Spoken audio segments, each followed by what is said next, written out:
Geografiya fanidan bilamiz, aksariyat daryolar boshlanishi tog'larga to'g'ri keladi. O'sha haligi asriy muzliklar qoplagan tog'lardan erishini hisobiga muzlarni suvlar yig'ilishib pastga quyi oqimga oqadida va o'sha yerdan daryo hosil bo'ladi. Mana misol Norin, hattoki Qora daryo biz biladigan Farg'ona vodiysidagi yoki o'sha mamlakatimizda eng ikkita yirik daryosi Amudaryo bor. Amudaryo ham o'sha menimcha shunaqa tog'lardan keladigan suvlardan hosil bo'lsa kerak. Endi Sirdaryo haqida. Sirdaryoning qayerdan boshlanishini ko'pchilik bilmaydi. Balki Sirdaryo ham haligi bir tog'ning tagidan boshlanib kelsa kerak degan o'ydagilar ham bor. Buni endi maktab davrida geografiya fanidan yaxshi o'qiganlar bilishi mumkin. Sirdaryoning asosi aslida Norin daryosi bilan Qora daryo. Ana shu ikki daryoning qo'shilishidan keyin Sirdaryo hosil bo'ladi. Lekin ana shu ikki daryo qayerda qo'shiladi? Sirdaryoning boshlanishi, uning ostonasi qayerda? Hozir aynan o'sha joyga ketyapmiz. Ketayotgan yo'limiz Norin tumanidagi Cho'za qishlog'ini territoriyasi. Hozir qishloqdan chiqdikda, endi biz Norin va Qoradaryo o'rtasidagi Qurbonorol bo'ylab o'sha Sirdaryoning boshlanish nuqtasiga kelyapmiz.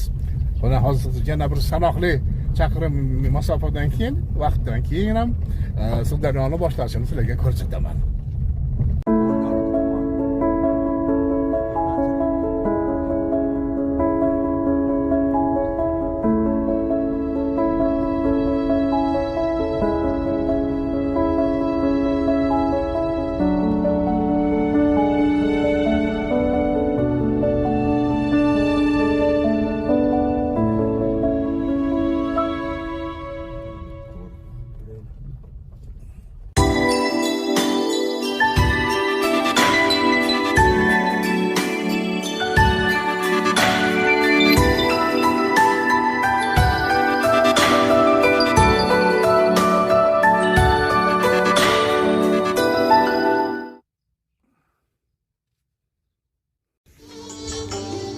Assalomu alaykum, hurmatli hamyurtlar, qadrdonlar.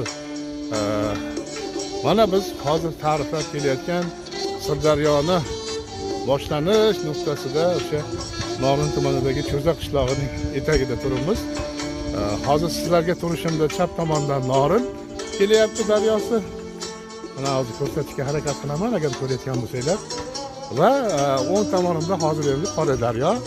Ikkala daryo xuddi mana shu joyga kelganda birlashadi va birlashib keyin o'sha eng katta sirsuv yirik daryomiz Sirdaryoga aylanadi.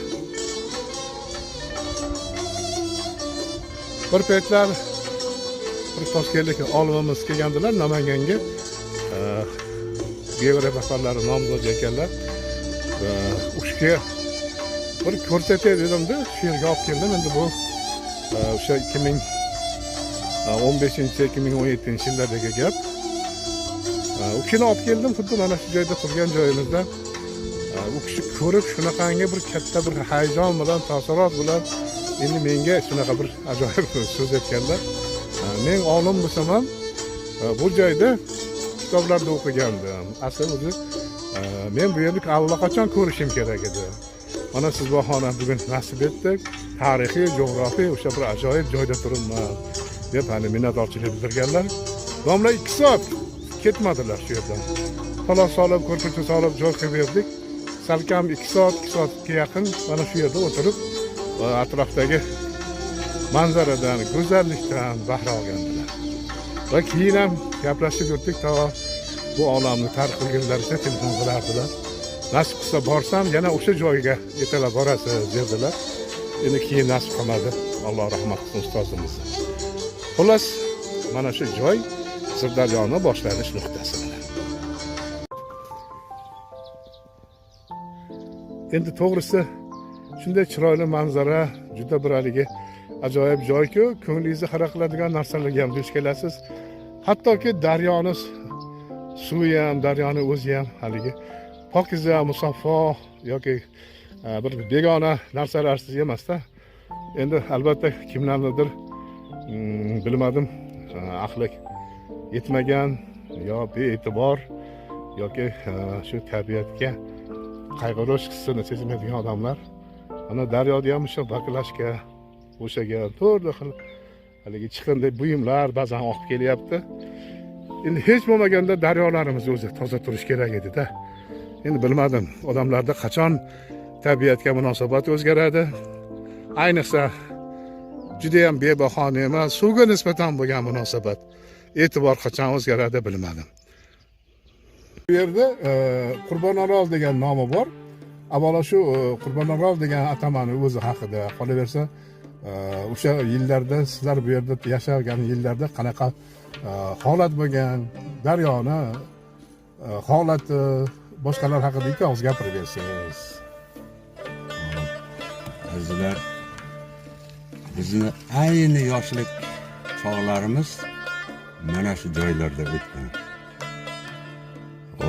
Bu Qurbonarol bir tarixiy joylar bo'lib, unda daryolar juda ham katta hajmda oqqan, Qoradaryo ham, bu ham. Bu Qurbonarolda ham ancha aholi bor, maktablar bo'lgan, magazinlar bo'lgan, ko'p aholi yashardi.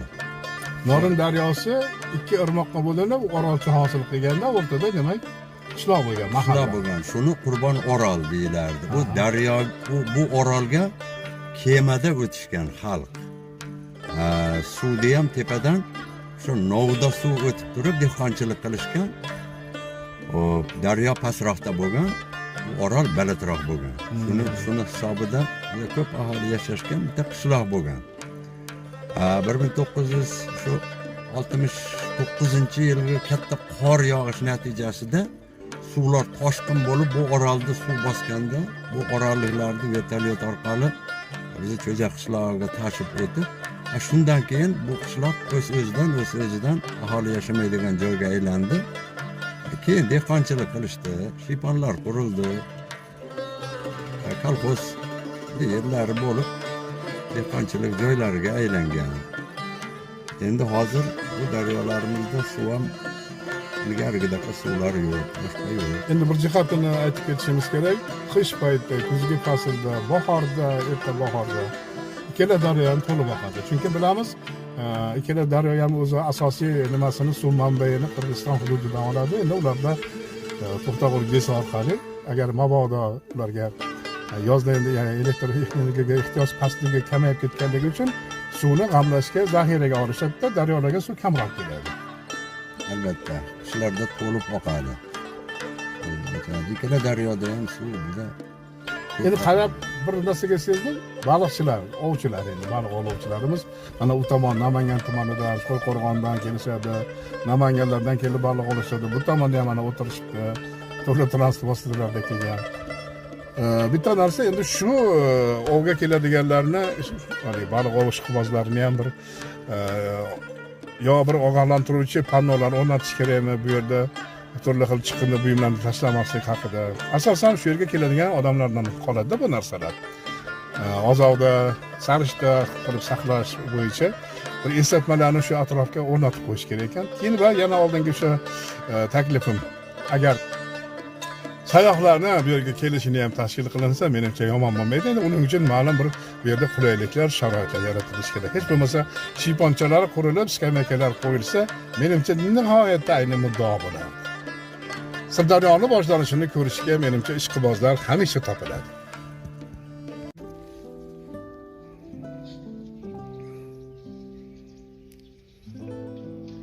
Ikki daryo, ikki xil manzara, lekin yana bir narsani aytib o'tish kerak.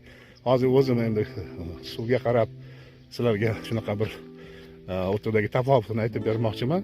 Norinning suvi daryo kattaligiga sababmi, har qalay suv sig'imi oshiqroq Qoradaryoga qaraganda, oqim hali sustroq, Qoradaryoga nisbatan sal sekinroq oqyapti.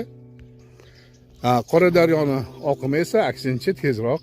Chunki bu daryo Noringa qaraganda kichikroq, lekin mana oddiy ko'z bilan shuni farqiga borish mumkin. Agar sizlarga ham ko'rinayotgan bo'lsa, e'tibor bergan bo'lsanglar, daryo, ikkala daryo ikki xil tezlikda oqib kelyapti.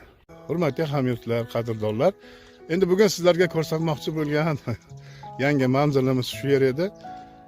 Bilmayman, endi kimlardir kelib ko'rgan bo'lishi mumkin Sirdaryoning boshlanish nuqtasini. Kimlardir ko'rmagandir. Endi oz-moz sizlarda tushuncha, tasavvur hosil bo'lgan bo'lsa, biz endi o'zimiz maqsadimizga yetgan deymiz. Va sizlarga buni yetkazish uchun o'zimiz ham kelib, yana bir bor qaytadan o'zimizning taassurotlarimizni yangilagandek bo'ldik. E'tiboringlar uchun rahmat. Hammaga omad, kuch-quvvat bersin.